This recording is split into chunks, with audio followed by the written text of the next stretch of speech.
talk my shit.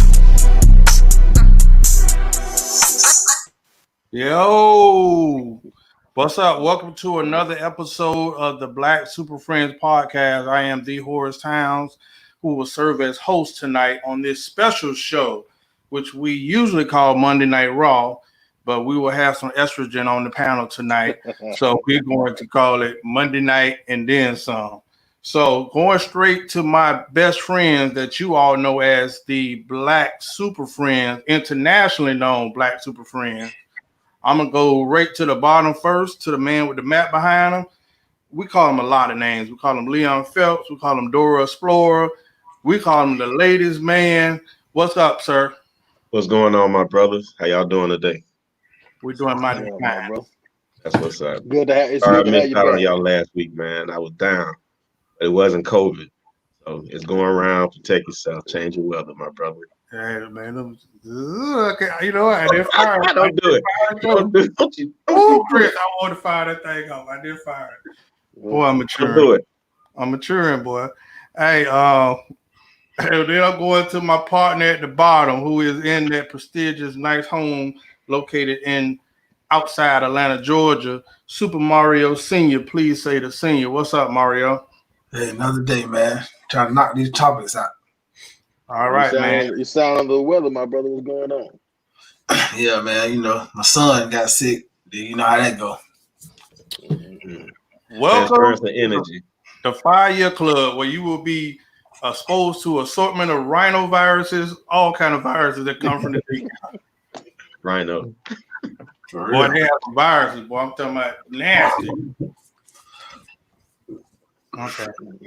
And I'll go to the person at the top that gives me my headache every week. I think he gets a natural buzz out of being my pain in the ass sometimes. But sometimes friendships are unique. He's still one of my best friends. I'm going to the man that grammar makes me call Sing Chris. No problem, my brother. That's King Chris spelled incorrectly on purpose. Thank you, Hizzo, the male version of Lizzo. I love that song. I love that song. Y'all laugh pretty hard. Chris, I want to give you great greetings in this world right now. I want to give you a good wish for the month of November 2020. Okay. I'm going to read this scripture to you. Gotcha. May the fleas of 1,000 camels infect your crouch. I'm trying to tell you, you talk about this crotch, you're going to have some very upset ladies. Oh, man. November for you, sir. All right. We're going to a sponsor that probably will be disbanded by the end of the show, but we got their money first. The first sponsor that we got this week is Tony Tucker Towing. If we can lift it up, we damn sure getting it up. Tony Tucker Towing. Pause. Tony Macaroni. Tony, you getting it up. Hey, listen. Pump it up. Yeah. What up, Jeffrey Day? Hey, Shamika, Falcon, Don Wynn. All right, guys. I don't know how to start this week. Let's be honest. All our predictions last week had Trump winning election again.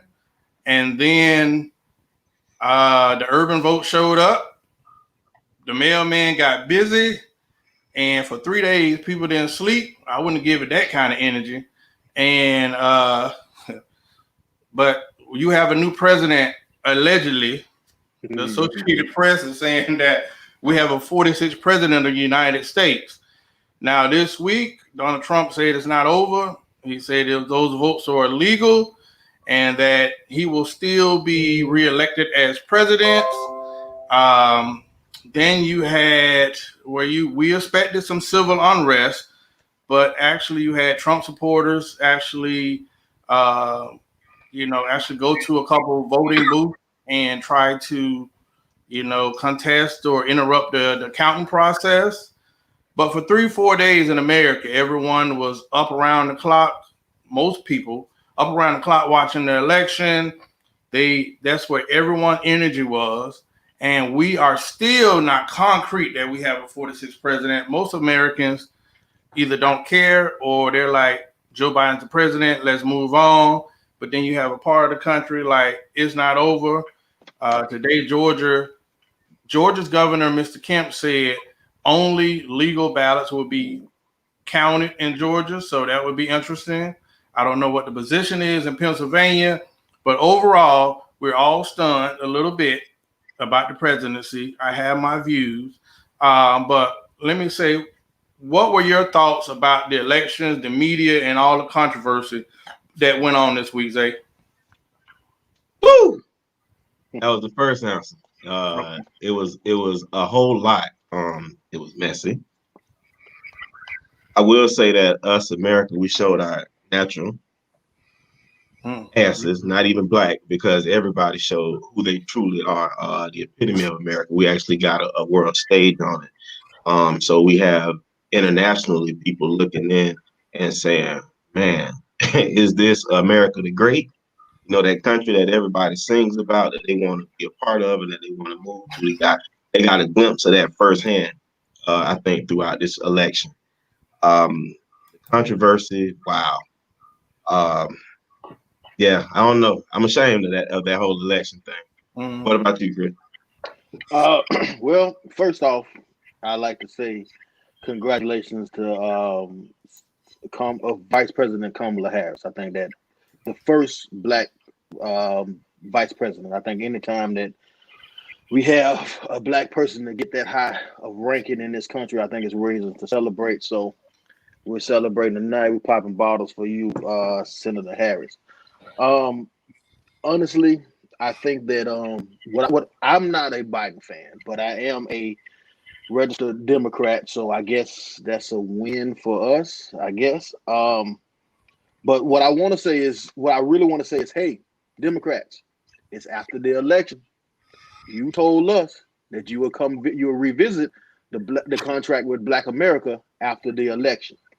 Apparently, it's after the election, according to the Associated Press. So we look forward to see what you guys are going to do about Black economics, which is my number one focus for this presidency. I'm optimistic. I say I'm optimistic because, again, the way I felt with Barack Obama being a president, seeing a black representation like that, I don't get the same exact feeling, maybe because I'm not a female, but I get a similar feeling when I see Kamala Harris there, no matter her discretions or anything like that. So I still want to show my support. But why I am cautious of is, are we going to get another Bill Clinton? And I see parallels with that.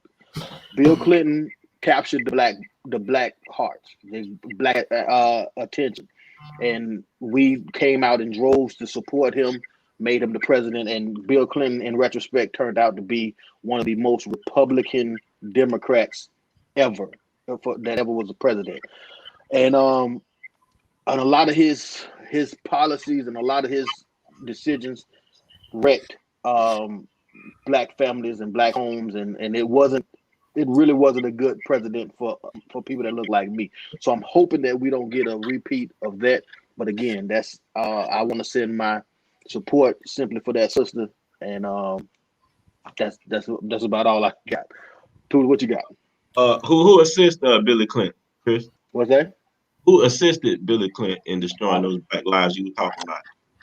Well, Joe Biden said himself that he was on every single crime bill that then came through since he's been in politics. So that's something to look at. And that's our savior this go We'll around, come right? back to that. We'll come back to that. Okay. I was just checking. Well, listen, guys. I think these are my thoughts on the election. I think we just saw possibly our last Republican president ever. Interesting. I'll double back on that one. I think Trump is taking the Republican Party so far outside their boundaries that the definition of a Republican is now distorted. I think if with the mail-in ballots and the urban vote now believing that their vote counts, I believe if Joe or Kamala actually do what they say they're going to do, they can have it locked up for the next 8 to 16 years.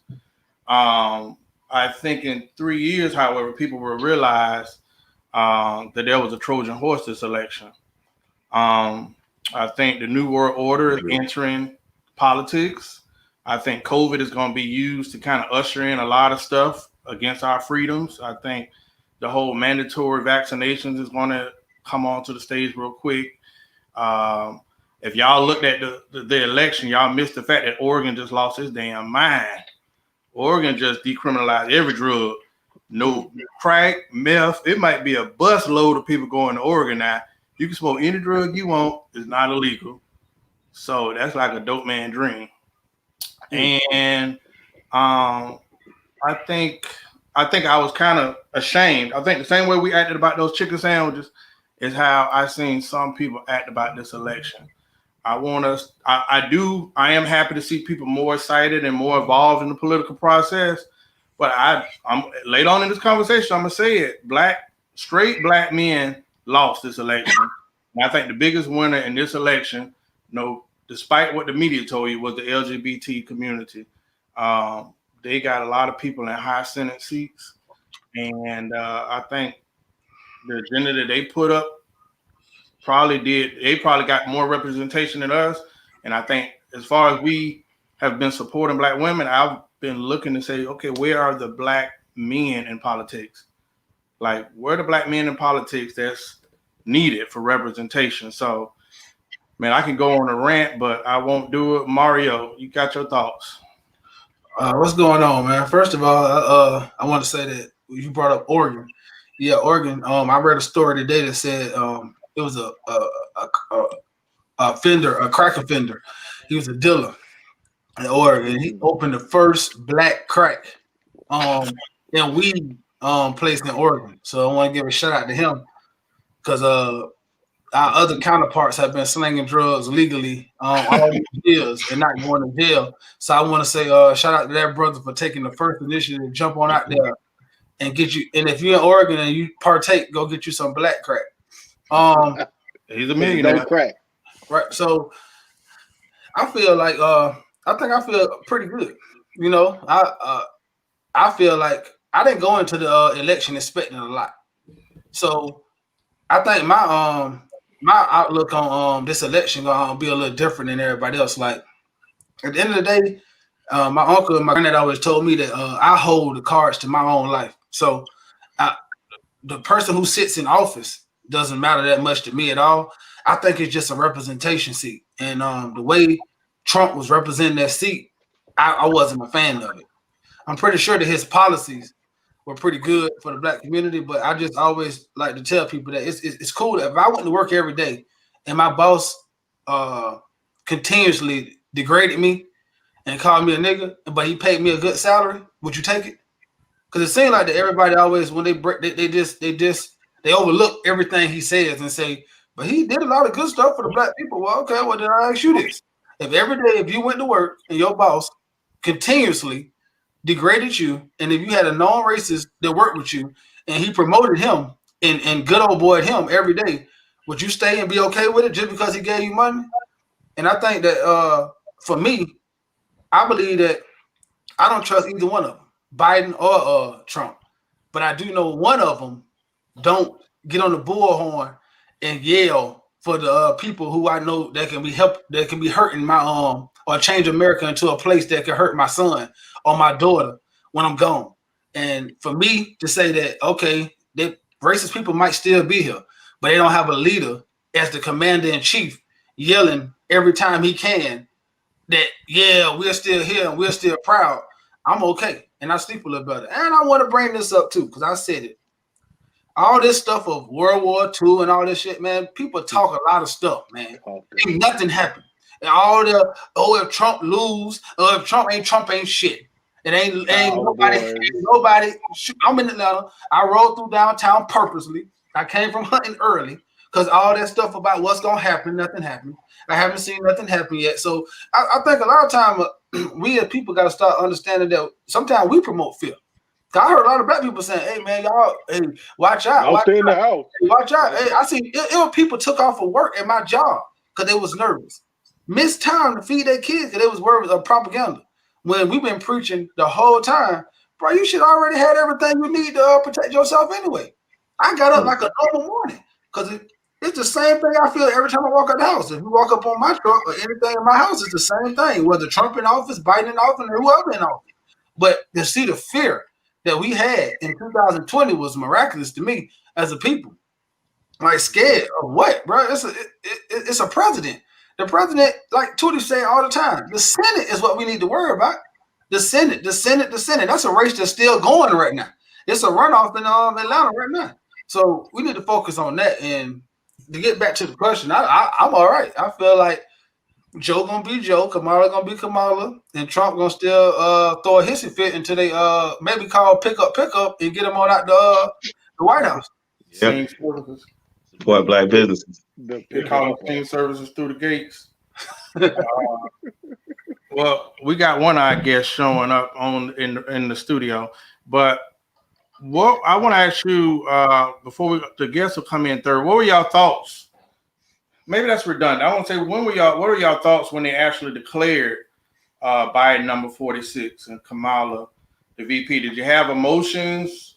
Did you have any thoughts? You know, when you first heard it, Chris?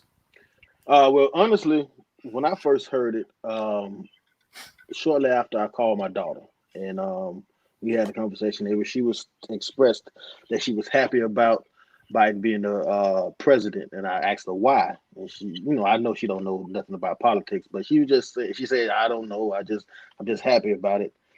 And what I was telling her is, what I went on to tell her was, instead of focusing on Biden being the president, I think you should direct your focus on Kamala Harris being the vice president. This is the first time a black person was ever able to be a vice president, and not to mention it's a woman. So, and I tell her all the time, if you can see it, then you can be it. And that's something that's representation is so important in our community, and especially to our young kids. So I'm going to blindly support that woman simply because the imagery and the motivation that I believe that it can give to my young daughter. So yeah, we was having that conversation, and I want to say that I'm supportive because I've heard interviews with this woman where she talks about police reform and banning chokeholds and eliminating private prisons and eliminating cash bonds and also she said something about forming a registry for cops, so when they do get in trouble, instead of getting fired and then getting another job somewhere else, we get to track that and can probably can get making so there'll never be cops again. She also spoke about holding the actual system accountable. So if you have a ban on chokeholds and then you do a chokehold, you can legally take action against that officer, and they won't be covered by the law. So again, I'm going to be optimistic as I was with Obama. I don't never publicly say negative things about Obama because of the imagery that he gave. Now, if we having a private conversation between you and I talk candidly, but as a public forum, I'm going to be supportive. So again, for the sake of my daughter, I'm going to truly be supportive. I think as big, Chris, that you highlight that the fact that we have exercised that to say, being publicly, the comments that we make, we need to make more positive and more in line with the culture. Zabo. Yeah. I don't know. I wasn't so positive. I was more skeptical, more along the lines of, okay, here we go. And, rightfully so. I don't trust either side. Here we have what I think we posted it about blatant racism and systemic racism from two dudes that are poised to lead this country. And, us. I don't know. I'm not all the way sold on the Biden Harris ticket, to be honest to you. Something about it that just doesn't sit well with me. Don't get me wrong, I'm not a Trump supporter either, but I like to know my devil. You understand what I'm saying? Versus being pacified with, lies and smiles or acting as if, there isn't a past with both of them, with, black men. So For me, I don't know. I'm uneasy. I'm optimistic. Hopefully, the things that they said, will come to fruition. But I can't just say that I'm overjoyed. That's not the case with me when it comes to them. Well, I will say, I have no faith in. I think we've seen politics, just like I think this election was more anti-Trump than it was pro-Biden. Yeah, absolutely. for sure. And without Kamala, there would be No Biden. There would be Right. no Biden. I think they keep saying the blacks got out and got this win, but I would say blacks have actually always been consistent voters. Right. I think we had enough white voters and military veterans and the X factors that said, okay, yeah, we through with it. Don't get me wrong, the black vote was strong, but those X factors helped. I want to say that when it comes to them, I'm just, how to explain it? I'm going to be more openly optimistic, despite how I feel, because politics came to play. They said they're going to do a whole lot of things. Like I'm saying, Joe Biden, he said he was going to do this for student loans. Mm-hmm. Where that's at, On that. I didn't hear him say that in his initial rollout that he presented. I think Time Magazine or somebody did an article yesterday, and I was like, I didn't see none of that mentioned. But it's politics. I'm gonna say what I need to say to get in office. Yeah. And like I told y'all before, I can say all of these things knowing that it's not gonna get past the Senate. So did I lie or did I did my part? So I would think I was a little discouraged in the fact that I don't think much is going to get achieved, but I do think Biden is really respected on both sides. So I think if it's something that he really wants, he can get stuff through because he has voted conservative on some issues. And I think that Kamala will be president of the United States. I don't think Biden is in the best of health. He might even, I was thinking they're going to do a chess move where in the third term where he resigns, makes her effectively the president. That way, when she runs for office, she's already hard to beat because she's the standing or incumbent. Yeah, an incumbent. So there's a lot of scenarios there. I think for us to say we're pro-black, we had to go with some representation of black in this election. I lost my train of thoughts, but after I go to Mario, I'm gonna bring on some estrogen and see what their thoughts were on the election. So I'm coming to Dr. Piff in a minute. Go ahead, Mario. Well, I think my first initial reaction was, yeah, bitch, to all the Trump supporters who was, because see, I understand, I stand in Atlanta.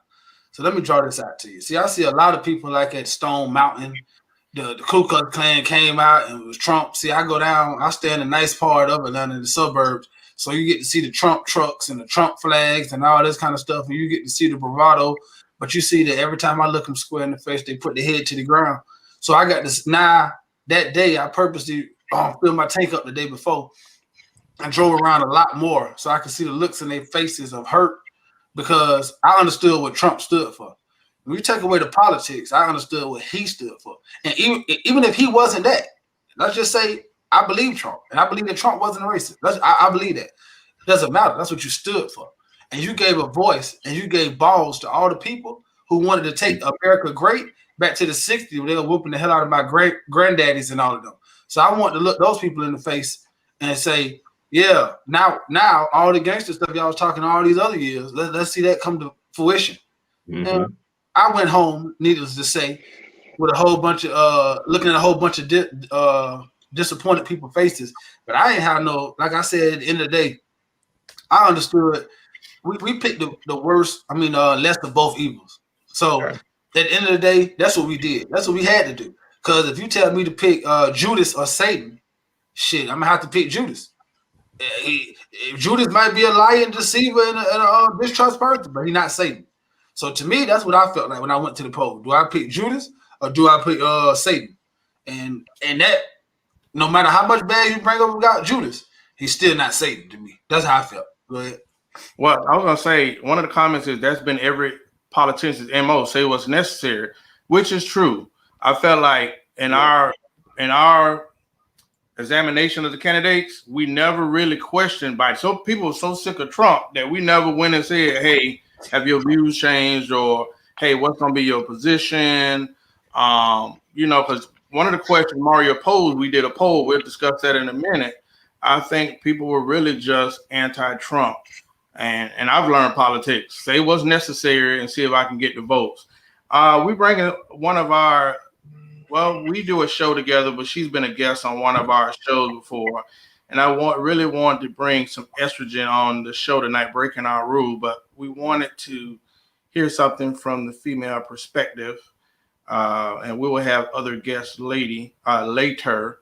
But Epiphany is an educator out of the DC area who has a vivid stance. And I think most of the women that come on our show don't have typical views. So I wanted to bring her on and see what her thoughts were.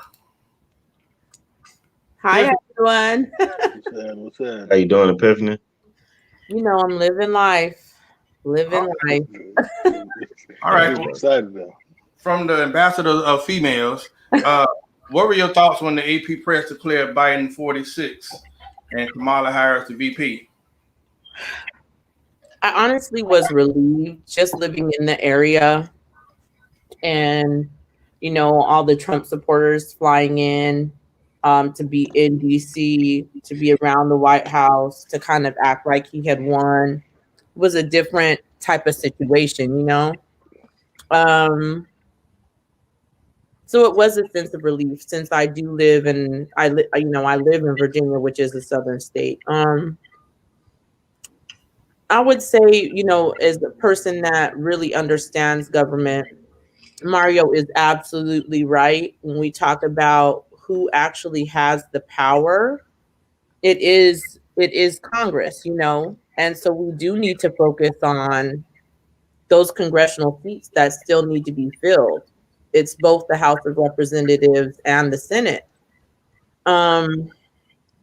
The other thing that I would say is that I noticed that more of our people, as they become more involved in voting, they're trying to understand the government. Because if you think about it, a lot of people don't understand that there's two houses and how often people run and all these different things, right? The way they set our government up, our founding fathers, was very, very confusing. And, you know, when you learn it in high school and you don't ever revisit it, you don't always understand all the ins and outs. The one thing that I will say that I have learned from this whole last 4 years of experience is that a president has as much power as the president wants to. And, you know, we've always been told that, oh, the president can't do this or the president can't do that. We've seen the president can do pretty much whatever he wants. And so that's what I'm looking for. You know, I think that at this point, Mitch McConnell doesn't need to present anything to the House of Representatives and vice versa. They could just sign an executive order. You know, so now we're going to a whole point where supposedly we're not supposed to be able to have a dictatorship, right? But we've been under a dictatorship, whether people want to believe it or not. We've had a lot of our rights already taken away. Especially, Okay. you know, Go ahead. I'm sorry. I don't know. That's just my thought. I just think that I am glad, but I also feel like there needs to be some action taken. That I'm not sitting here thinking so and so's my great white hope, because that doesn't exist. Okay. Well, as a female, we thought that I know the movement has been strong with females in America, especially Black females. So we thought that would have there would be a little more excitement. Like Chris said, his daughter was excited for Biden to become president because that makes Kamala. So she's witnessing history. So we just thought that the women would feel like she doesn't look like me, right? I feel like I feel like I'm about to step in some poo here. All right, so I feel like there's always a level. And when you're an African American woman or Black, however you identify, you see certain women get certain privileges, right? So it seems as though the closer you are to a certain race, the more privileges you get. And I just feel like, yes, I am glad that she is a woman, and I'm glad that she represents African American women, but she doesn't look like me. And so wrapping my mind around that and kind of some of her policies that she's passed, it's kind of hard for me. It's kind of hard for me to be that excited, even though I'm like, yes, she's a woman. So I will identify with her that way, but I don't necessarily identify with her as an African American woman. Well, Thank her you, daddy black. Epiphany, for addressing that elephant in the room. I like that you said that because a lot of women have jumped on that bandwagon because she's a woman, and I applaud that. That's good. I believe she has clung to Black American women, but she, in several articles I saw, was person of color. And that's disturbing for me because, like Chris is saying, his daughter's championing her because he's saying this is a Black woman. But like you said, she doesn't look like you. She's very fair skinned. She's close to white. So they do get that privilege, that lighter skin privilege where, and she toes that line. We talked about that several times where she's very elusive, how she walks that talk line. Oh, D9, yeah, you called them out, Greek life, everything else, but you locked up a lot of people who Greek life. You understand? So I don't know. That's the elephant for me with her. I'm sorry. He's a definite. Hold on, Chris. Before I go to Chris, is that colorism that we're kind of dancing with, or is it the fact that maybe she identified how politics works and she just used that from the get-go, knowing I can't be Black? Because listen, Abrams is the most, to me, Stacey Abrams is the most phenomenal politician there is in government. And guess what? I think her Blackness, I think she got some prejudice and some discrimination for maybe being, it sounds crazy to be too dark or even being more pro-Black, or I don't even know what it is, but she doesn't get the respect that she deserves. And her losing her governor race came back to bite them because that's the one who just brought all of Atlanta together. So did Kamala just play the game, and hopefully when she gets in, she'll be like, haha, I'm about to do things differently. So that's just my thoughts. Chris, I'm going to Chris real quick. Well, for one, I'm a firm believer in whatever your daddy is, that's what you is. Her daddy is Black. Her dad is Jamaican. She's Black, Jamaican. As far as her personally, now again, I don't have anything bad to say about Stacey Abrams, but Stacey Abrams is doing everything she possibly can to be the best Democrat she possibly can be. And I'm not saying anything bad about that. But what my specific thoughts of this election was for Black economics and Black empowerment. Specifically, and I want to highlight on Black men. Now, again, what Zay said, she locked up a lot of Black men, but she also locked up a lot of bad Black men, a lot of rapists, a lot of murderers. She locked up a lot of those men too. What I also like to say that if you look at some of her work against private prisons and some of her work against the bail system, because a lot of Black men are being locked up or staying locked up because they can't afford to get out. She fought against the bail system, which I have to give her credit for, because I know that's a hiccup in Black in the Black community, specifically the Black male community, because we go to jail disproportionately. So again, I want to continue to be optimistic, and maybe it's hearing that woman talk. It just sounds silky to me, and I'm just, I don't know. Maybe that's it. I'm just willing to give her. Hardy talks about grace and mercy a lot, and I'm willing to extend that to her first. I want to have a little bit of it. I don't have a lot. I want to have a little bit of it, so I'm going to extend it to my sister first. DeMar, what you got? Yeah. I agree with a lot of what everybody said. I just that I understand like what her job was. So if that's your job, and honestly, see, I'm a former guy who was in the streets, so I understood what I signed up for. I signed up for cops and robbers. It was her job and people like her to catch me and take me down. It was my job to get away. So I feel like it's disingenuous when I say, "Oh, she locked all of." Nah, I don't think she was going into houses or colleges and just kicking the door in and locking up good Upstanding fellows, upstanding people. I don't, and I'm sorry if you just call a horse. I don't. Not whether the sentencing was overwhelming or was it too much. No matter what you did, my granddad always told me again, you can't dictate your punishment. So don't do the crime because you don't have control over that. So if you out here doing the crime and she was on a lockup spree, it tells you to stay your ass out the streets and you won't get locked up. Because when Kamala and when Joe Biden, people don't understand when crack hit. I don't think people understand the devastation crack hit. We had like only white people wanted us. Only white people wanted black people that sold crack locked up. Hell no. Your great grandma wanted black people who stole her TV, who broke in her house. Your great granddaddy wanted the knuckleheads who stand on the corner when he going to work locked up.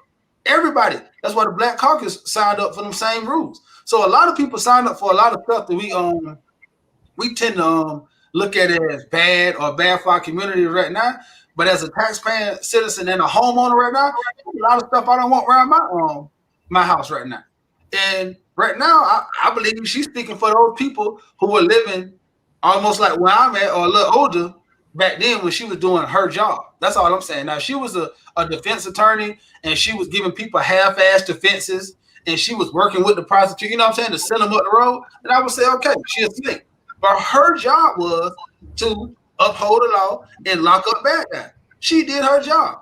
She signed up and did her job to the utmost. And then what Chris said, we overlooked that.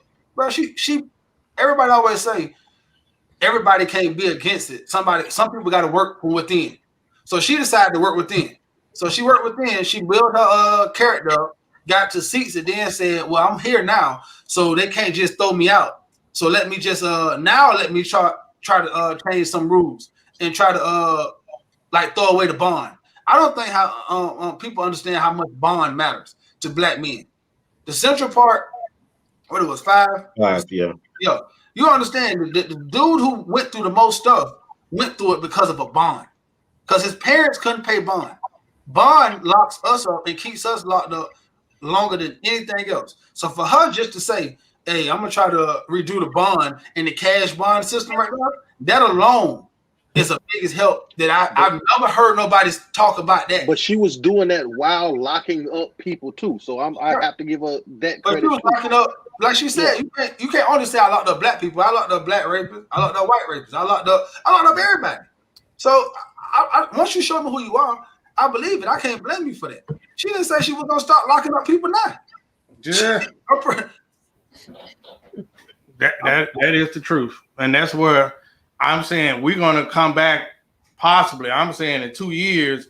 So either things are gonna be great, where they're gonna have a Democratic flow, or people are gonna be like, it's all the same crap, whatever.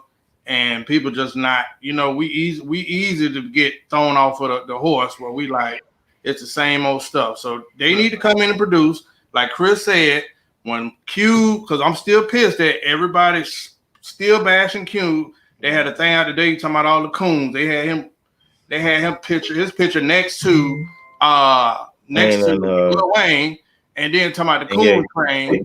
So yeah, I got a problem with that. So joining our panel tonight, we have a nationally known member. It's one half a member of the Ratliff family. 1/3. Thank you. 30 seconds into the show, I'm dealing with a Ratliff. I would tell you a story, but this year there was an incident that happened while protesting for demonstrating. I like to use demonstrating, not protesting. Demonstrating peacefully. Okay, right. And well, you made national news. I mean, you were exercising your right as an American, and you had some unfortunate incident happen where you You had physical damage occurred, and your rights were violated. And the thing inside that, you've become a voice. This election, you've been on various segments politically, and you've really been a voice for your generation. So bringing you on, your thoughts are going to be a little different from the people on this cast because they're older. They're not young like us. What were your thoughts when they declared Biden number 46 and Kamala Harris VP? What were your thoughts as a woman, and what was your thoughts as someone who was out there in the trenches actually campaigning for Biden and Kamala? Well, I think that it was just important for me that Trump wasn't elected for a second term. And I think that is for the majority of people that were participated in this election, particularly those that voted Democrat and voted for Biden. The choice wasn't necessarily, do we love him or do we love Kamala? It was just, we don't want to deal with another 4 years of Trump. So, and as you can see that, especially with the House losing several seats, everyone wasn't voting Democratic across the board. They voted for Joe Biden and then continued to vote for Republican within their certain area. So it was more so just getting him out of that position. I feel like the last few years under his reign of terror haven't been that wonderful for many people. And just whether personally of your relationships, whether it comes to just how you are able to move throughout the world, I just don't think it's been that great. And unfortunately, my light skin privilege did not protect me from any of the situations that happened during this year because of them. So, well, I can honestly say you're marketable, so we can get you into a seat next election. All right, toe the line. Yeah, there you go. Yeah, I mean, really. So we want to fast forward because we'll come back to you in a second. Mario did a poll this week that said, are Joe Biden's views from the past more important than Trump's views and stands presently? And the poll at first was favorably saying yes, and then it became no. 57% no, 43 yes. So how important were Joe Biden's views with him being a segregationist and his alignment with Joe Byrd in his early years? How much did that impact your views on him in relation to Donald Trump's present views, or him using this supremacist as his base? I'm gonna go to Latoya, and then I'm going to Epiphany, and then Chris. So that's a tough question because I don't necessarily disagree with a lot of unfortunately, the laws and the acts that he was a part of. But I also understand that it is important to recognize there's a very different society that we exist in right now. There's a very different society that we exist in from 2 years ago compared to where we are now. And we're constantly involved. We're constantly evolving. And if we are going to have people that are politicians that have been politicians for 40, 30 years, if we're going to constantly evaluate them based off every single thing that they're going to do, we're going to have to get rid of everybody and start over. And I think that's what some people are doing in a lot of places. That's why you see the upkeep. That's why you see more people of color, Black people, women of all ages, backgrounds are starting to run, because then you're going to see a better representation. So I'm not going to heavily focus on what he did 20, 30 years ago, simply because there were a lot of politicians doing a lot of things 20, 30 years ago that people weren't paying attention to. And now that we have a better view into things and people are being more involved in their local politics and being more aware of what's going on, we have a better control of what happens. So, okay, Piff. Well, if you want to compare apples to apples, I think you should look at lineage as well. So if you look at Donald Trump's lineage versus what Biden, participated in, it does not compare, So if you want to go back, you got to go back for both. And creating laws and stuff like that is very different from you being the son of a Klansman, to me. So to me, that it's in your DNA, or you signed a piece of paper. To me, it's a very different situation. I don't think that you can compare that. And it just goes to show the actions that Trump has repeatedly imposed upon the nation in the past 4 years shows continued racism. So, yeah, Appreciate Mario.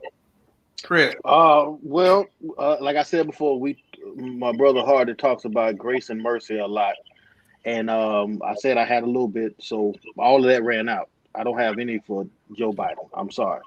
I do hold him accountable for what he said.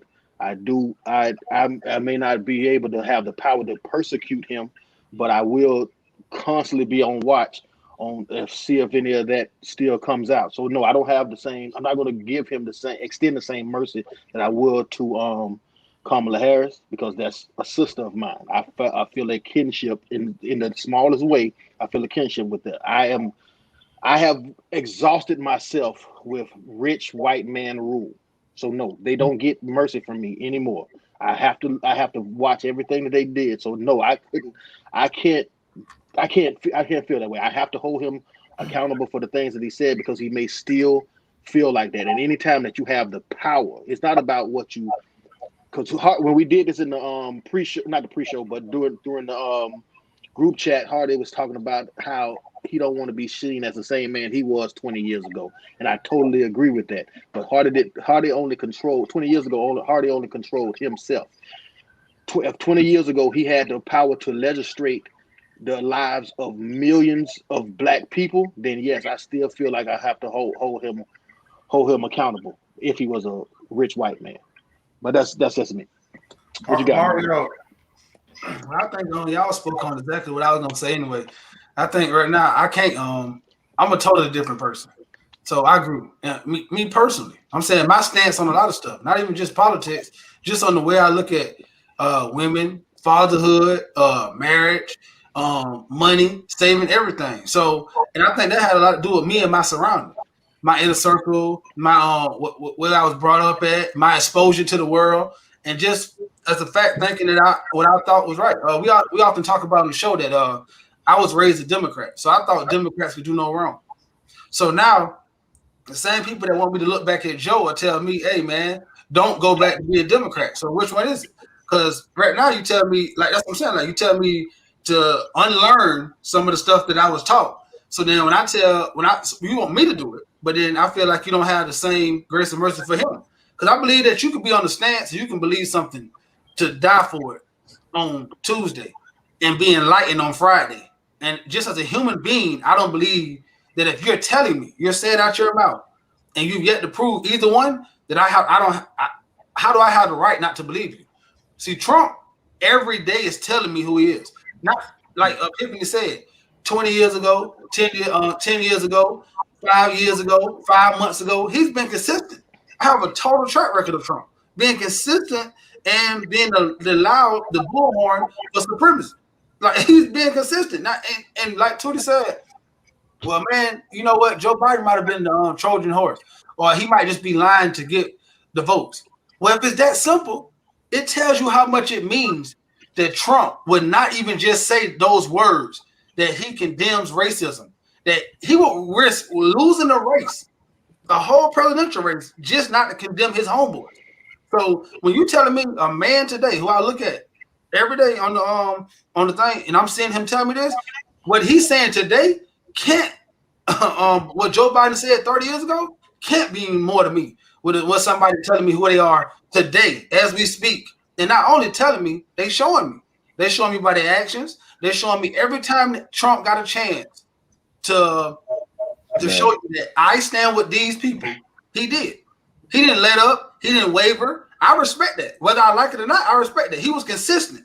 These are my boys, and I'm standing with them. So if Joe wavered, if he did this, it's still better than somebody consistently telling you, shit, them racists, them my boys, and I'm gonna ride with them no matter what. I can't believe that what this man said in the middle of the crack era, in the beginning of a crack epidemic that made. And I don't get me wrong, I'm not saying that what he said wasn't wrong, but I also seen things to say that I didn't intend for this to go this way. I was talking about a particular person. He might be lying up back. I don't want to get into who do I believe. I just want to go into what I see because I don't know neither one of them. And I see that Joe Biden seems to have had some attrition that said, and he wants forgiveness. and he wants another chance to do better. That's what he's saying. Trump is consistently saying, fuck that. And they're my boys and black people. If you don't fuck, they've been fucking you over anyway, so you might as well just come with me and deal with me. Because like they always say, the devil you know is better than the devil you don't. So he's not declining that he is a devil. He's just saying, y'all know me. And I can't I'm sorry, I just can't go with that. What you got? Well, hold it, Zach. I want to say you got to give him some points for honesty. He said, when he was there, he said, I'm the least racist person here tonight. He didn't say he wasn't racist. He was saying, Joe more racist than I am. So technically, I'm not lying. Go ahead, Zabo. I was thinking along the lines of with me also being a person who has a background. I can forgive, but I'm gonna never forget. You know, the things that you said, the things that you implemented, you know, for I would say for your betterment, because you know, you see what happened with his sons. And I'm not trying to be insensitive, but it just behooves me how the crack epidemic or era, everybody went to jail. And then you find out that your kids are addicted to this stuff, and now it's Medicare and treatment and things like that. Like, you know, those things ain't cool. I can't forget that. You understand what I'm saying? I got a homeboy who did 19 years on a non-offensive, on a non-violent offensive charge. You see what I'm saying? So I got people that's near and dear to that happened to on your watch. So I can't leave that out. Also, you know, when they talk about, you know, Trump and Biden, that pen is very minded in that sword. Like, don't get me wrong, Trump is a loudmouth. You feel me? But he didn't do the kind of damage old Joe did. And Joe got to fix that, or he got to make some waves to me to show me that you trying to make a solid effort to fix what you did. I know we talked about that before on this panel about Paul and Saul. You know, maybe Joe was that person from the Bible. We don't know. We're gonna find out though. And then when it comes to Trump, like you said, a bag of wind. Yeah, we all hate that he amps them up, that he gives them that space to become chesty. You understand what I'm saying? But I'd rather know that you're a jerk off than you smile and try to tell me that you are for my betterment, and you're really not. You know what I'm saying? So I don't know, but actions do speak louder than words. You know what I'm saying? So I'm waiting on them to put some actions to it so that forgive part don't sting so much with me. But on Trump, you know, he is who he is. You know what I'm saying? And his rhetoric and his actions that he's taken are no worse. They're the same. I just rather see who I'm dealing with versus, you know, feel like I'm getting the velvet glove and the steel fist or iron fist, however that goes. Well, it's interesting you say that. Before I go to Latoya with the third question, one thing about Make America Great, we all know those people existed, but the benefit was they started wearing hats and waving flags. I don't have a problem with somebody letting me know they're racist because you have your right to be racist. I actually know who you are now. A lot of these people we were working with every day, cops, you got to see these people. So now those people are going back into hiding. I don't know if they have meetings or I don't know what go on, but now they're going back into hiding. And like the video I showed you of the neighbor who went outside and unraveled, put his flag down. He looked so damn sad putting that sign up. But everybody has their own perspective. As me, I have been so pro-black as a black straight man. I feel like we're endangered. Latoya may come from the position of, you know, her experience as being violated as a protester. Xavier may have an issue, you know, because of some bias with relatives due to the crack laws. We all have a position. So with my third question is, why isn't everybody recognizing the attack on straight heterosexual men? And I'm going to elaborate on that because we cheered for the women this election and we got our sisters in and these sisters did a thing. But where are the black male politicians? And so we probably lost our sponsor. We probably lost Sweet Salad. We probably lost Sally Sweet Pickles as an advertiser. But we have to say this. This election, the LGBT community had 1,006 candidates. They actually got 5 senators into office. Idaho had a controversial law, which they needed representation on, called the Fighting the Fairness Act, which required a gender test. Like a woman, a transgender can't play football or wrestle unless they went and got a test to say, hey, you know, you're a naturally born woman, man, or whatever. So the LGBT community ran people in that race to contest that, saying it's not fair. If he was a man and now he's a girl and he wants to wrestle, that's his right. You had 5 elected, 1 in Virginia, 1 in Kansas. And then the thing that probably disappointed me as a black man, a pastor at Georgia's Ebenezer Baptist committed to support the LGBT next election, saying that if no one's free, if we're not all free, or something like that, which I thought was controversial as a black pastor. But women, we're just asking you, and you don't have to touch it because I know it's controversial. Do you at least recognize that the men are kind of getting left behind a little bit in politics or in day-to-day stuff? LaToya, you want to touch it? No, she doesn't. Well, I can't touch it. You got to run. So if you want to, I mean, no one's stopping you from running. I know locally here, there's a black sheriff in Broward. There's a black state attorney in Broward. You got to run. If you run, you're going to be supported. Clearly, black women vote. We're going to be behind you. So I do think in some instances, especially if we look at some of the entertainment issues when it comes to black men, that there has been an assault on black men. But I also think, unfortunately, that's just where we still have so much to work on within our own community. I don't fall within that. I love my brother. I hype my brother up all the time. So if my brother ever said that he was going to run, I'm going to move to Orlando and make sure it's going to happen for him. Just like if you all sitting on here said that you want to take part in something, I'm going to support you. So I do think that if I'm looking at it, because there's a program called Run for Something Now, it was mostly black women that stepped up and started to run.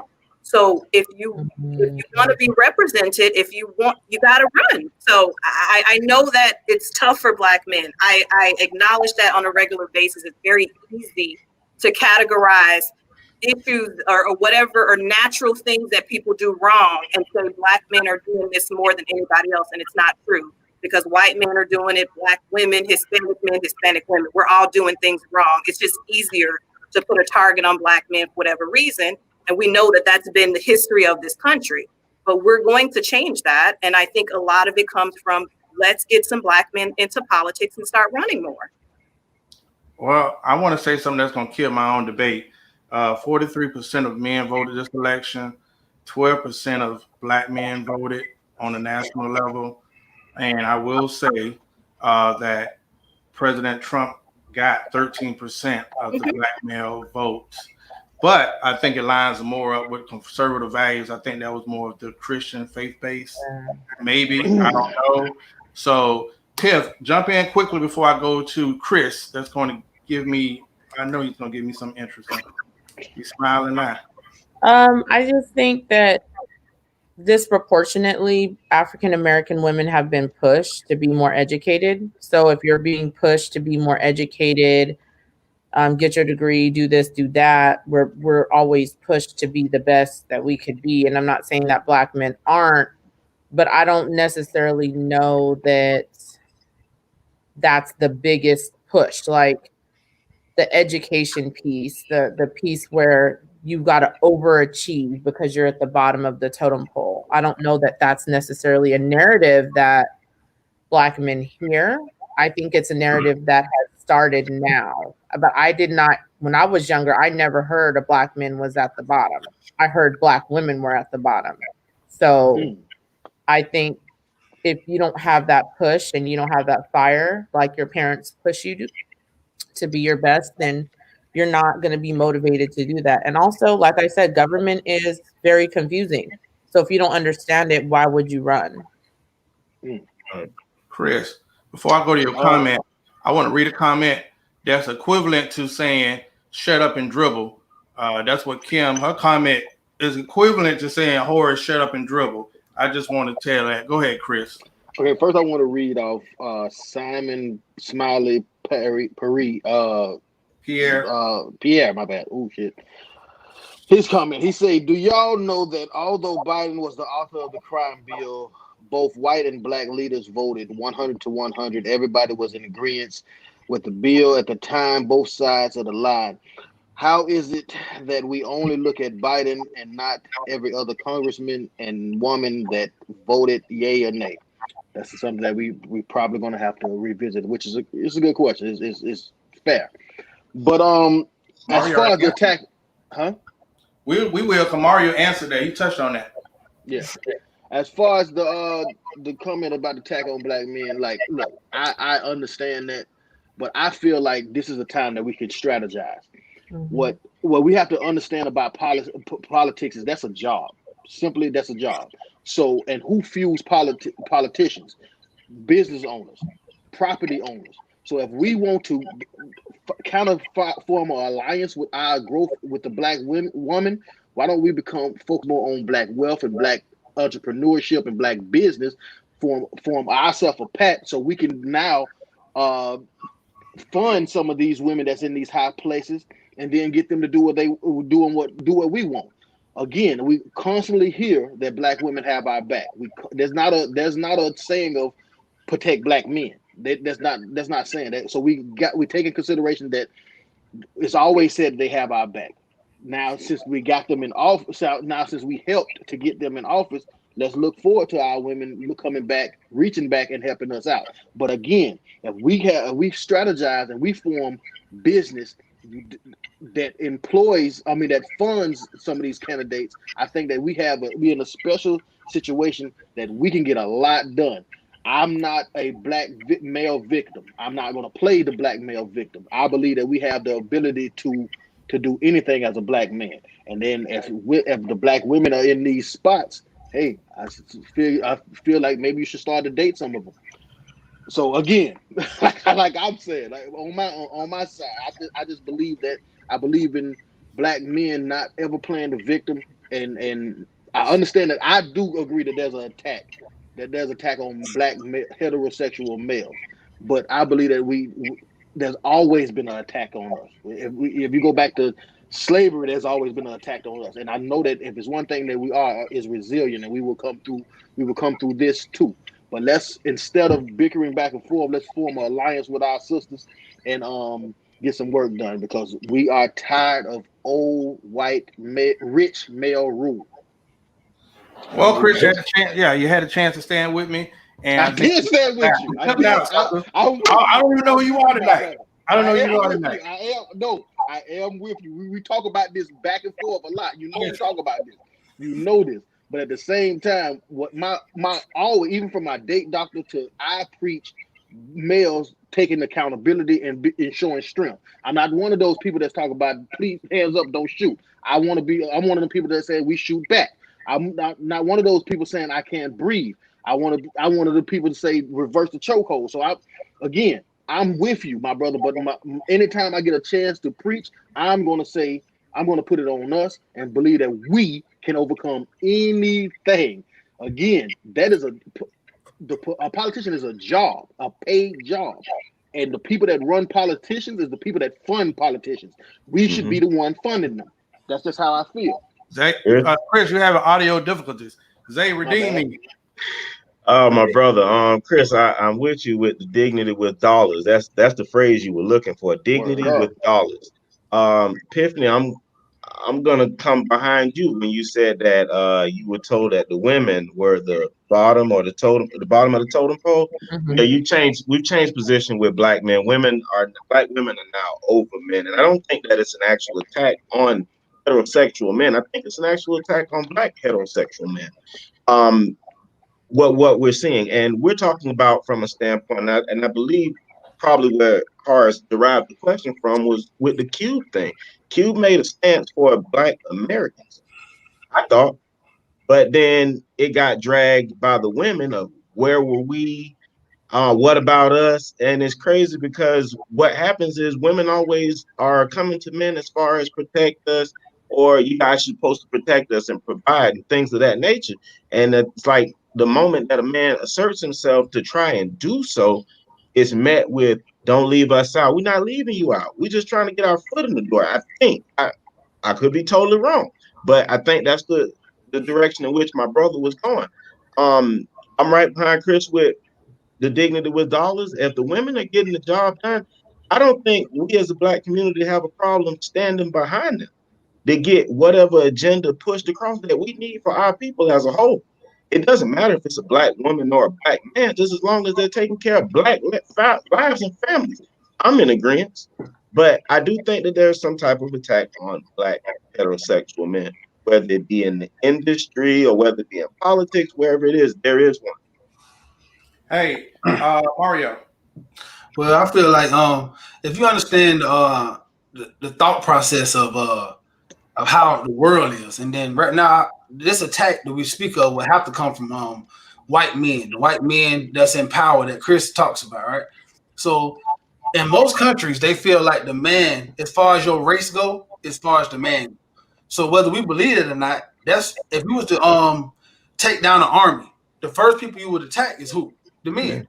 So that's just a strategic tool they're using right now. Because by far, I think our Black women are very resilient, and they underestimate y'all, as we see right now, because y'all can hold a seat and then take office and actually support us too. But I think in most other countries, they don't.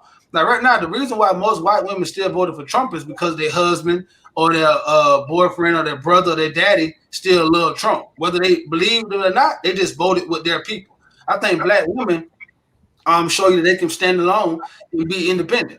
So if they husband like them or not, they're gonna vote for them on their interest. And I think that's a good thing. But I also think that we are being attacked because you have to attack the head. Right now, most people who said they're the 1% go from that God, man, wife, family. That's what most Christian white men, that's what they go for. That's the people who run in America. So if you go from that chronology, then you're gonna see what you got to attack the men first. So by making the Black women or not putting as much pressure on them, you allow them to be what? Demasculated. But then I think that falls back to what? Women. So as long as y'all understand this plan and we in it together, then the trick that they trying to do, it'll never work. Because I feel like this: if you get all women in Black women, if they game plan is to keep the Black man down and raise the Black women, as long as the Black men and the Black women on the same page, that plan won't work either. So I think we need to focus more about us being on the same page. So whatever kind of plan they throw to destroy us, it won't work either way.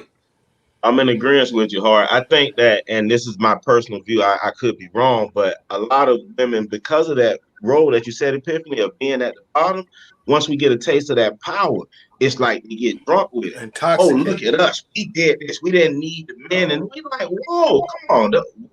If we're on the same page, let's move the ball that way. And this is something that I spoke of before with the white race. They can have a jackass like Donald Trump in the seat. They don't like his ass, but they're going to vote for him because his views align with their views. But we as Black people, I feel like once the woman, again, I might get mad with you, but once the woman asserts herself to a role of power, it's like, yeah, lazy ass Black man couldn't do it. Us women had to get up and do it. I saw a post about women having to be the democracy. And I'm like, whoa, come on, we're on the same team. How y'all gonna go off like that? So that's where I see the attack at. And if I'm wrong, I'm wrong, but get me together. Yeah. You may have to check your friends list because I don't see posts like that. So I don't have Black women that post about men like that on my friends list. I don't associate. And I check my friends if they're talking about men should do this or Black men should do that. I check them all the time. And I think that I feel like that when you guys are saying get on the same page, I feel like who page are we getting on? Are you going to get on the page of, and this is going to just speak about Black women right now. Are you going to get on the page of being extreme, getting multiple degrees, investing in your retirement plans, civically and philanthropy, helping your communities, being on community boards, stepping into politics? Are you going to get on that page? Or are you guys asking us to get on your page where we still have to figure out what the plan is going to be? So well, remember what I said, Toy. Remember what I said. Let me tell you. Because what's this page? I love the page thing, but what is the page? That's a good question. So that's plan A. That's part A. But I'm gonna be honest, when I go out and I volunteer all the time, I see more women than I see more men. When I go to these committees for the cities and I'm attending these community meetings, I see more women than the men. And it's the same thing about running for your communities. We've seen more women than the men. So what is this page that we're talking about? Well, I think that a lot of times we got to understand that for a lot of years, black men were the only ones allowed to have wealth, and y'all wanted us to be the same way, to speak for y'all when y'all couldn't. So I'm not saying that. I'm just saying when y'all couldn't get into the bank to be the bank manager, and the black man was the only one who could be the black manager. We wanted us to. Y'all think y'all want us to say, "Hey, black woman, you qualified too. Come on up." And so the same thing. So I feel like that go the same way right now. We do understand that black women are performing better in college and in business, but right now most of the black millionaires are what? Men. Still. So what page? So we talking about money, we talking about economics. The black men still hold the page.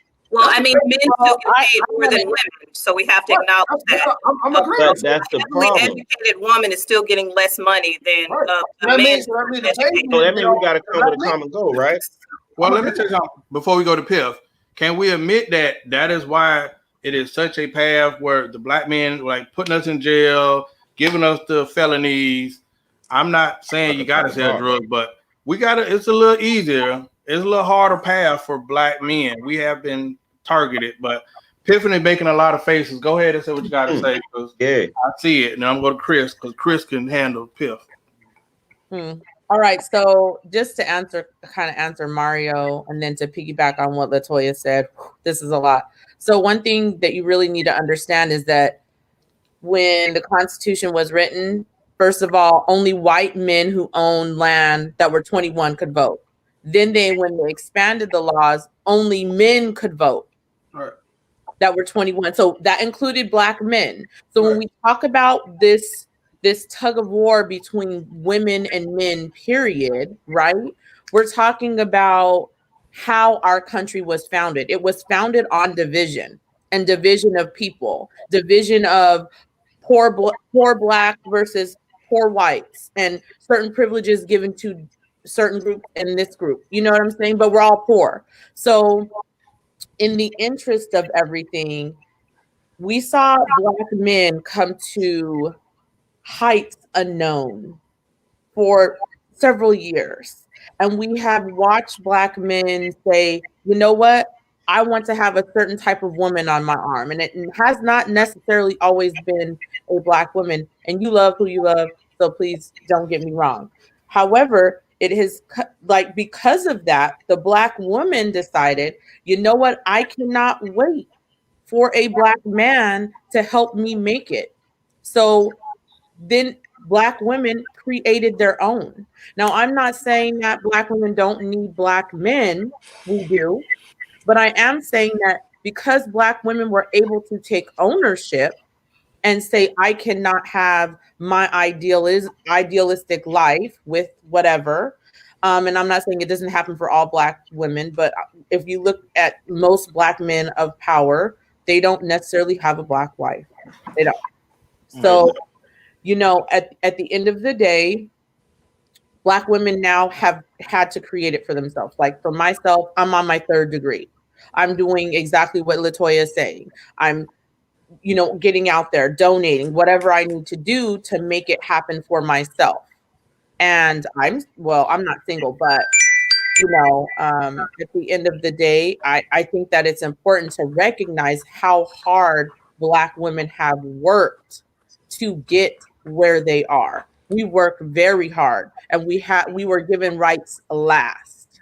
So Piff, Chris, hold on, Chris, I got you. But Piff, we're not taking that away from you guys as women. We actually applaud you guys when you do that. We're just saying once you guys get up, some of you, not all of you, that disdain or that look down that y'all do towards us as black men, as if it's not hard.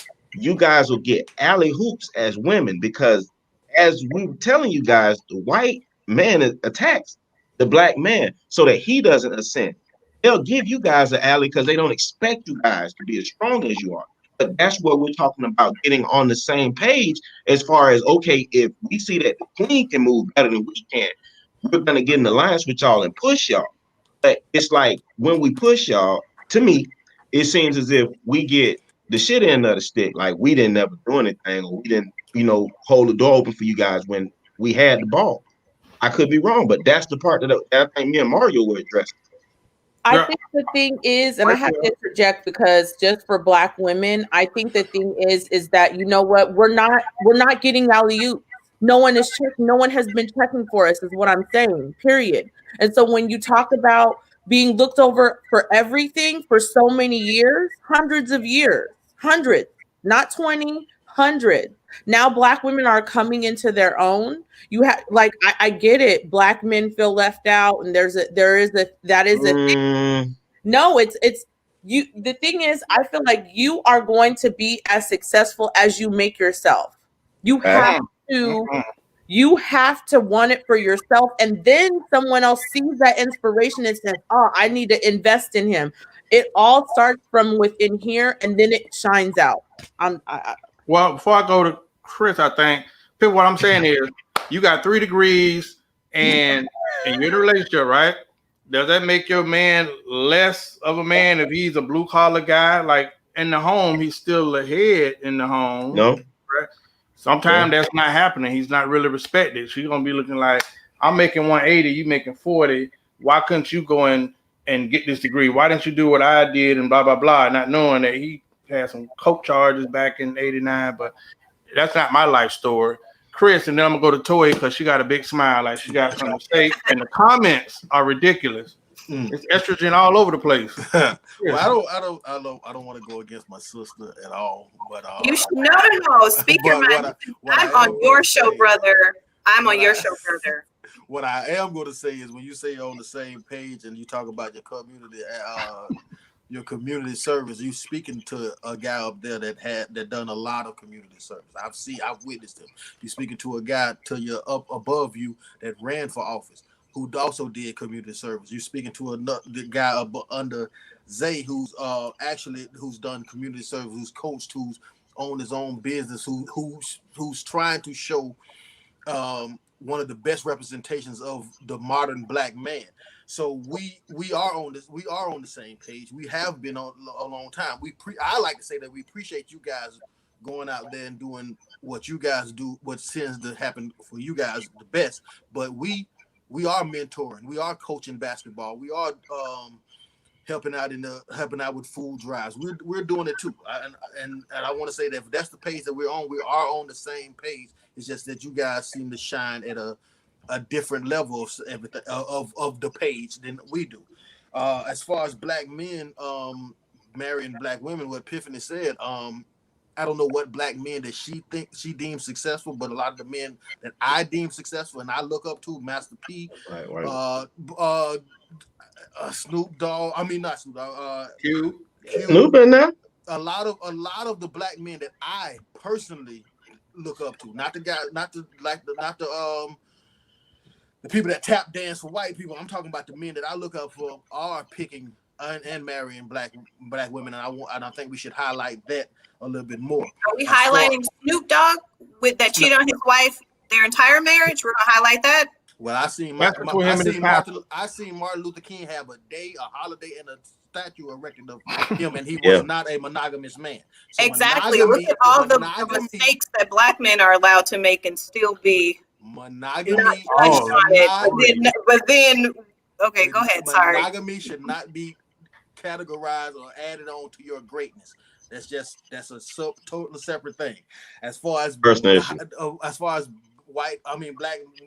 women advancing, if you're talking about through the job sector, I believe, not to say that this is all accredited to it, but there's companies have certain situations where if they hire a Black woman, it checks more than one box. It checks the female and the majority box. So I would tend to think that it would be more in their best favor to hire the Black woman over the Black man. I don't suggest that. I don't attest all success to that, but that has the part to do with it. But for us, again, I put it on men, man. I think that we should. I agree with Epiphany, which I don't do at all, but I agree with Epiphany. It starts here. You have to believe. You got to put the work in. You have to do that. I mean, it would be good for a little helping hand from our counterparts, but at the same time, it's on us. That's what I think. Well, I want to highlight 3 things. One, Dr. Kim in the comments was offered a chance to come on this broadcast, and she was not courageous enough to come on camera tonight. I would like to highlight to Latoya that I dedicated 13 Habitat for Humanity houses that I take pride in the Lake Worth area. There are a lot of Chicos right now living comfortably. I'm not speaking. When I speak, I can't talk about my personal relationships. I have to speak as far as a majority. So when Chris says the people that he looks up to married Black women, I look at statistics that says that Black men are more likely than any other race to marry outside of their race. So I have to look at statistics. I don't look at my personal relationships because you cannot judge patterns and what most people are doing by what exists in your own personal relationships and what is within your proximity. But those same statistics says overwhelmingly we marry Black women. It does say that's we're for more every likely. Race. Overwhelmingly, white men marry white women. Overwhelmingly, Asian men marry Asian women. The statistic is if you're picking a race that marries more outside of their race, Black men do that. That's the statistic. But statistically, every race marries more within their race. So you're saying that Black men. So you're saying that Black men marry Black women more. You're welcome. Hey, Mario, you have any comments? Because this question went left field like Sammy Sosa home run. Okay. I feel like the same way I didn't speak on. We had a couple of weeks ago. We had a question on why do women feel not protected, right? And I felt like what Toya's saying. Like, damn, in my surrounding, I don't know women who feel unprotected. I don't know too many women that I know will feel that unprotected. But the statistics say that Black women feel unprotected. But I couldn't tell y'all how to feel. So right now, I feel like it's a bunch of men on the show telling y'all that we feel like we left out. Yeah. So yeah. So say that thing, Mario. If from this particular show, if you had, and I know this is, I don't know if you're going to answer or not, but what are you asking from Black women? Because you're saying you want us to be on the same page, but we still haven't talked about this page. I know we're talking about economically and being on the same page and thinking alike and backing each other up. But what exactly are you expecting from Black women? Well, for me, I would like to see that it be more supportive on the things that Cube's saying. Because for what Cube was saying, he's speaking from a Black male's perspective. He believes that to sufficiently protect and provide for his home, he needs a hand on Black economics. So we would hope that Vice President Harris, Keisha Bottoms, Stacey Abrams, a lot of the women that they're spotlighting now, which I have absolutely no problem with. We would like them to put that a part of their focus. Black economics, whether it be Black women or Black men. I would love for it to be a emphasis on Black men, but at the same time, I would like them to speak on Black economics because I believe that home ownership, access to capital, is one of the greatest ways that we can attack this wealth gap between a Black household and a white household. So for me personally, what I'm asking for is for them to be more supportive of Black heterosexual men like an Ice Cube when they present something saying, hey, we believe it's in our best interest as Black men to be economically in a better position so that we can provide and protect our homes better in a better way. We don't, because we honestly, no matter how many degrees you guys have, how many seats that you guys hold, we believe that we want to be the gun in front of the front door when the intruder comes. We believe that we want to be the one that makes sure that this family feels protected in all type of ways. That's what we want. Selfishly, that's what we want. And maybe that's that toxic masculinity in me, but I believe that is what I want. So if you ask me, that is what I'm asking for. Yeah, well, maybe. Hard, you got something? Well, I think what I want is it might sound ridiculous to some people, but I feel like I watched a segment the other day and it said that white women at an alarming rate supported Donald Trump. And I was like, damn, why? This man degraded women on every level and talked about them on every level. And I had to think. They did because he white. Mm-hmm. Wrong or right. They didn't call out all this wrong, all this right. They just said simply, we're going to stand behind him. Because there's no other reason why these white women who are getting marginalized would support fucking, what you call it, a sexist. Like, and a person who just talks bad to them, except for they're saying blindly, whatever it is, these are our brothers, and we got them. We following them. Like, no matter, like the same thing Chris is doing with Kamala. No matter what the facts say, that's my sister, and we got her. Yeah, you can tell me all the wrong. You can tell me all the wrong she did, but it doesn't matter. That's my sister, and I got her. That's what I'm asking for. Like, we were right. So We don't have it all together. We mess up a lot. I believe that we do a lot of stuff wrong. But I just want some kind of way that somebody say the same way I believe Latoya looks at Chris and say, that's my brother, wrong or right, I got him. As a majority, I just want that. That's what I want. I want to give an X factor to what you're saying. You're saying something right. The last couple of elections, white working women were said to be the deciding factor in the elections. However, I believe that the women that you speak of are the housewife Caucasian women who are more submissive and they align their votes with the husband because, hell, whatever he says type goes. For Latoya's question, I want to say I just want us to be more aware as a couple. Like you kind of said, a lot of us, the illusion of inclusion has grabbed black men and some black women where we are buying into the American dream. We lack identity. We lack maturity. So I'm going to go get this white woman or this woman to make it seem like, you know, I'm winning in America or whatnot. So maybe I'm asking a lot from y'all, but as a woman like Abrams and them getting into those positions, I want them to remember that I want them to embrace a black agenda, not a feminist agenda like woman power. I get it, but I want some of that to be total towards we got to get our brothers inside this to the table. And you know, I know y'all been through a lot. But just like the LGBT community gets in there and they're fighting for LGBT rights, I really want the sisters to fight, you know, fight the good fight, but to fight for the black family. Now that we recognize we've been under attack, I'll need us to recognize that and go forward. My pro-black approach has strengthened. I used to be more of an economic base. Dr. Kim. Dr. Kim will be serving a one episode suspension for her comments. But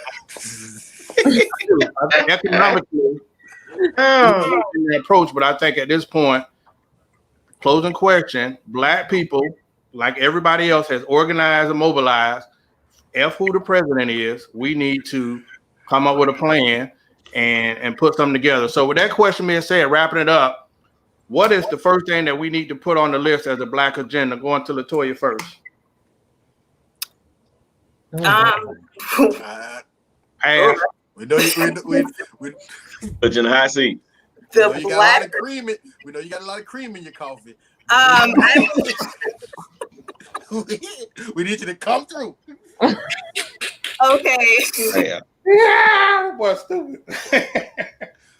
Well, I'm sorry. I just know I'm focused on multiple things, and my biggest issue is more so police reform and getting rid of qualified immunity and creating a safer community. And I think that's especially a part of the Black agenda, since Black men are disproportionately affected by police issues. So I'm more so about getting rid of reallocating police budgets, qualified immunity. That's actually been announced today that some of the senators are stepping up to present that in the state of Florida, which that would be huge for the state of Florida. So I think if we're looking at the multitude of issues, this whole opportunity zones that was pushed 4 years ago, how is that really truly going to affect individuals and underserved populations? I think that's something that should continue under the Biden administration, but it should also be some contingencies on it as to how it's going to directly affect people in underserved communities, which are Black people.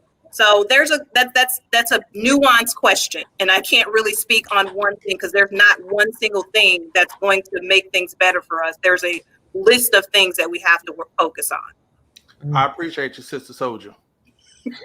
Epiphany. You know what? Y'all, we said a lot. As far as a Black agenda, I think that we just need to really focus on not just education, but really understanding comprehension.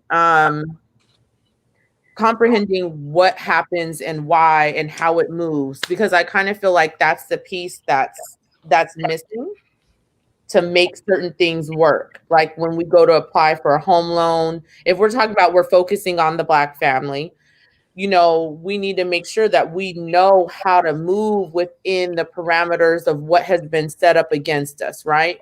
So I think that we need to comprehend what we need to do and how we need to move more as far as a Black agenda. I would say we need to know how to move because we don't know how to move. So. Mario. Well, I think I agree with Epiphany. I think right now the page is still, no matter how much we want to say that we on the same page, I don't think we are. And I think that a lot of times they try to group all us Black people into one and I hate that, into one thing. Like we have to be this. I believe that right now we can have a bunch of agendas. I believe, like Latoya said, she could be talking about this, Epiphany could be talking about this, I could be talking about this, Zay, Chris, and you, and we can all come into a board meeting and bring what we have and then have one agenda, and that's the betterment of Black people, period. So that should be our agenda until we see a phenomenal increase to our children's could benefit from what we started. Because at the end of the day, it still hasn't started yet. So I think if it start with all of us individually doing what we need to do to put one foot in front of the other, to like she said, like I call accountability. You're right. When I go volunteer, it's more Black women than Black men. We can say what we want. It is some Black men out there, but it is more Black women out there. And no matter why, it's just a fact. So right now, I believe as brothers that we have to step up, and I really take that on, and we have to do better. We have to do better because I believe that the Black agenda go as we go.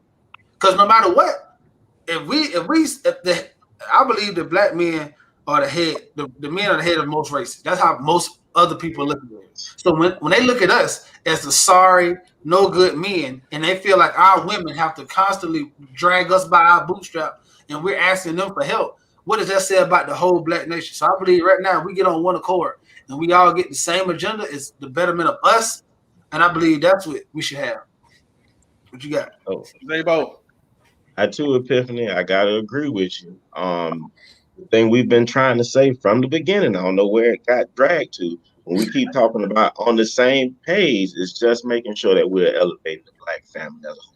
We don't care if it's the woman or the man. We're just saying stop belittling the other one.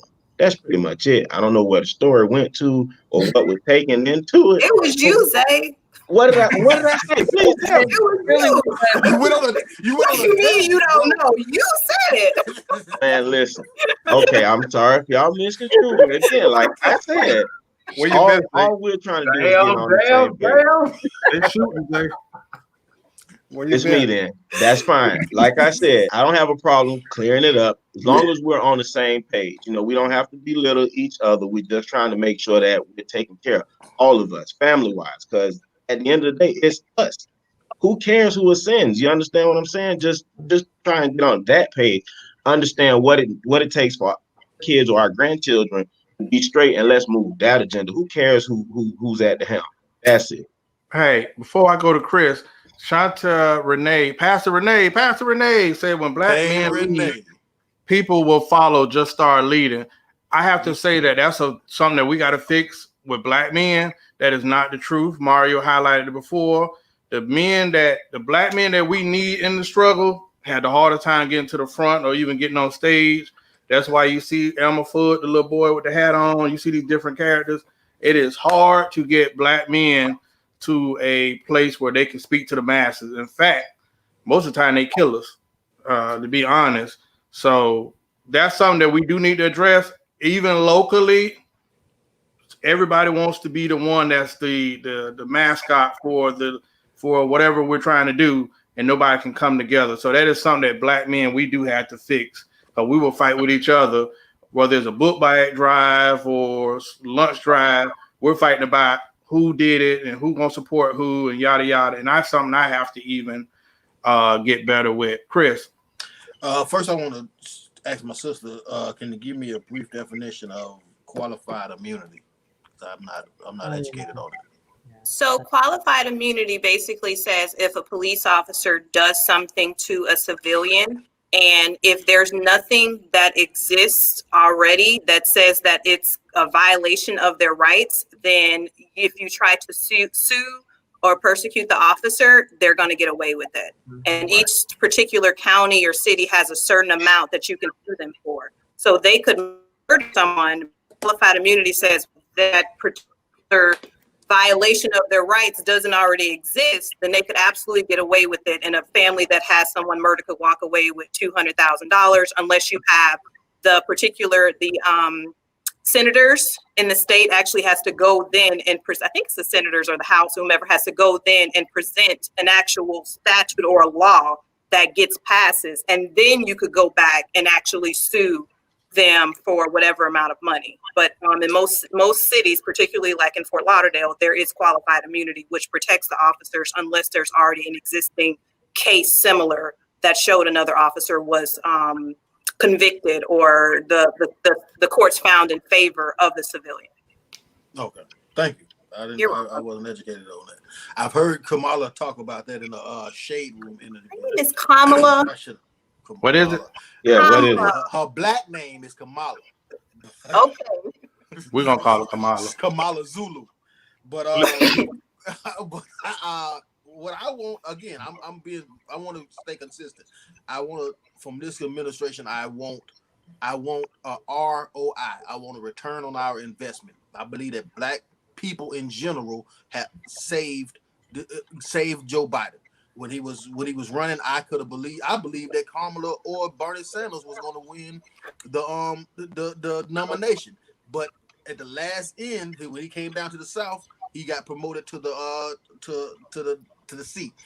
So, and even in this election, I believe that we came through and helped to get him into the position that he is, him and Kamala, to where they need to be. And I want a return on my investment. I want legislation directly for black people. I want economics set aside directly for black people, specifically for black people. And I also want to talk about that police reform.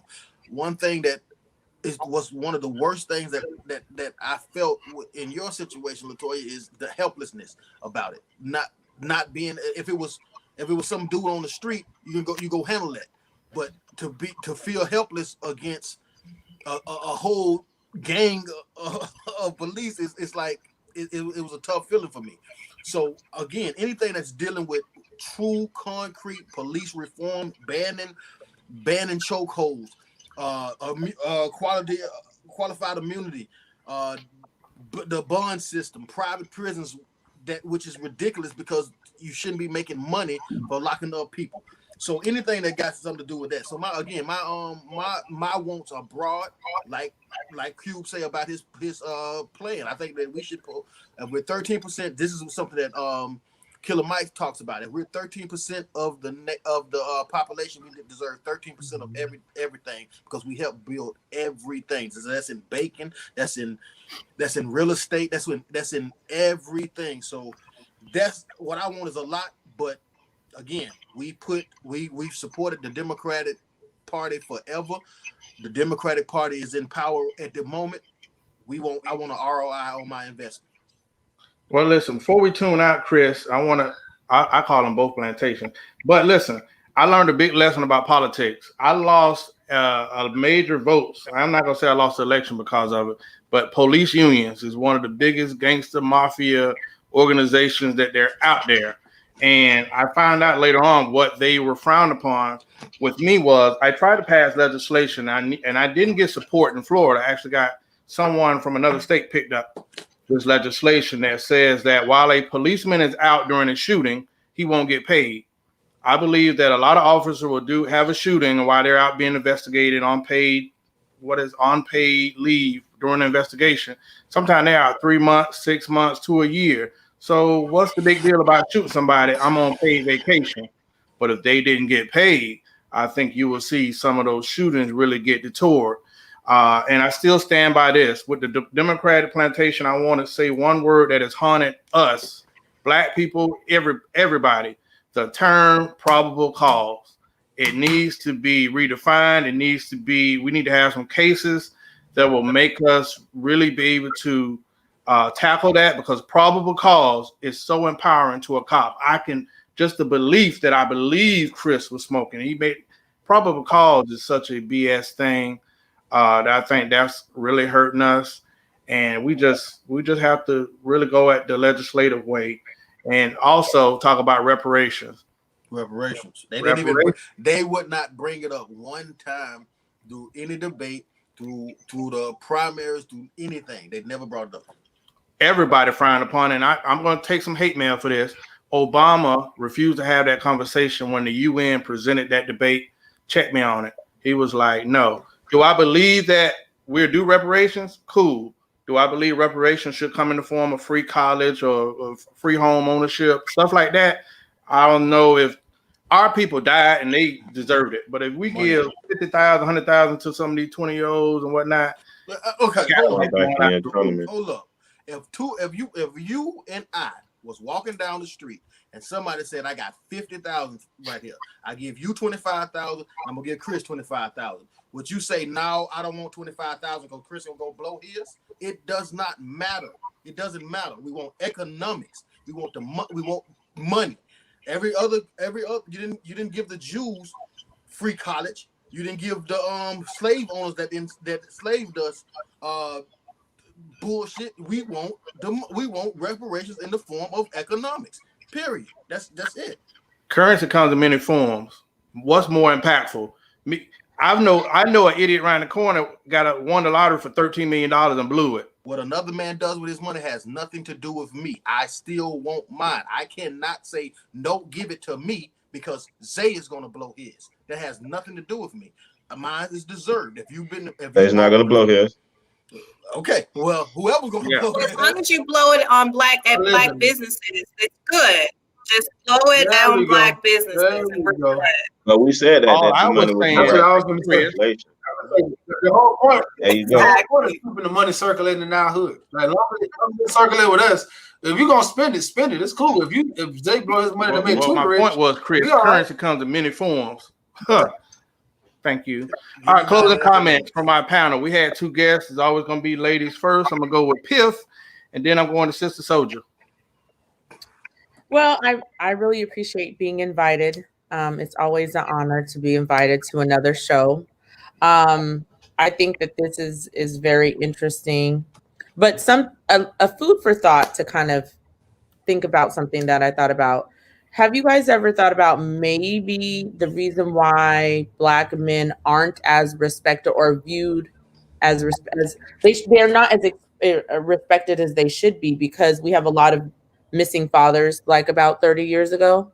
So just food for thought. I don't know if that's the only reason, but I think that is a definite factor in people not necessarily listening to the Black man, heterosexual Black man. That song Papa Was a Rolling Stone. But I actually enjoyed being on the show and kind of having this verbal banter about politics. And I hope to be invited back again. No. Well, we've been got along for forever, so we good. Latoya Ratliff. I'm sorry, my screen keeps breaking up. What was the question? Or what am I saying? Closing comments, babe. You're a public figure. We just like to be blessed with closing comments. Closing comments. Thank you all for having me. I try to tune in on a regular basis. I'm very proud of everyone on this panel, especially, and I don't want to embarrass him, but you all have helped my brother really step out of his shell and the topics and what he's been able to openly discuss. And I think it's so important to have a show like this where people can tune in, especially other Black men, and be able to speak on a variety of topics and be able to speak freely and also receive criticism, because criticism is important, especially when it comes from people that respect and care about you. So I'm excited to continue to view this show, and I'm excited what's going to happen. And I think it's important, especially now, because we have President Biden and Vice President Kamala Harris, now we can speak about what we're going to continue to do and watch them and make sure that whatever they promise, they're going to do. Oh, as long as we can get the Senate runoff done, because that's going to be a whole nother issue. So we'll figure out in January if we're going to have a Democratic House and a Democratic Senate, but keeping them true to their words. That's a long shot. Well, Toy, I just would like to tell you, I do what I can do when I can do what I can do. So Chris is a project in the making. Super Mario, you're on mute. Can you get your closing comments, sir? Yeah, I want to say I appreciate everybody tuning in as normal. I appreciate our guests coming in because I always want a woman's perspective because a lot of times as 4 black men, we speak on a lot of topics that we probably shouldn't be speaking on. So it's always good to have a woman's perspective. Just not we're gonna agree all the time, but just to hear so we can get educated a little bit or get another point of view. I want to say that we do this every Monday at 9 o'clock. Normally it's an hour. Tonight we ran over a little bit, but it's all good. And peace, love, and happiness. Before I go to Zay, I want to highlight tonight we originated a new definition, a new term called extreme estrogen. And Dr. Kim, you are the creator of extreme estrogen. The winner. Oh, it's up. All the way up. Ladies and gentlemen. I'm gonna say thank you, Piff, for coming on, sharing your insights with us. Toya, thank you as always for coming on and then sharing your information with us as well. You know, we'll talk backstage about what I did to tick y'all off, but you know, we'll talk about that. Everybody else, I appreciate y'all the comments coming on. I really think y'all misunderstood me, but we're gonna figure it out. We're gonna roll the tape back. Or y'all gonna get me together, one of the two. You know, I told y'all to get me together, and I'm fine with that. So there's nothing wrong with agreeing to disagree. It's healthy. Like you said, I know that you guys coming from a caring place, even you, Kim, in the comments, comment creeping. We love you. And like I said, we're looking at it, and I stand corrected. And if I did mess up, an apology will be forthcoming. But we're gonna get that because that's about a part of the accountability that we pride ourselves on. My brother Chris. Hey, look in the comments about the runoff. Never gonna happen, Adrian. Never gonna happen. All right, Chris, go ahead. First of all, I want to thank the viewers for coming in today. We always appreciate you showing up. You could be anywhere in the world, but you're here with me, and I appreciate that. I also want to thank our 2 females for coming on. I want to give a special shout out to my sister. I love you. Actually, I got a message from your brother today, so we're supposed to be meeting up tomorrow. That's another side note. Yeah, but Piff, you no longer. This is Man Zone. You no longer invited here. Your hate will not be allowed anymore. But I do thank you for coming. I thank you for all your opinions, and the dialogue is always great. Because you tune in every Monday at 9 p.m. where we talk about holding the Democratic Party accountable. Contract with Black America. That's well, one of my light-skinned friends says brings the ladies back often. I've been wanting to do a Thursday show, but Monday night is for the men. Not the men's, the men. Yeah, please don't put no S on there. Yeah, that's a Z. Can't put the Z on there either. So, hey, y'all stay. The ladies, might not know this, but stay tuned because we're going backstage. Somebody said they can't deal with Dr. Kim lady. We really do co-sign on that. She's the estrogen sniper, I would like to call her. So tuning in. Sorry that we ran late, but we thank you all.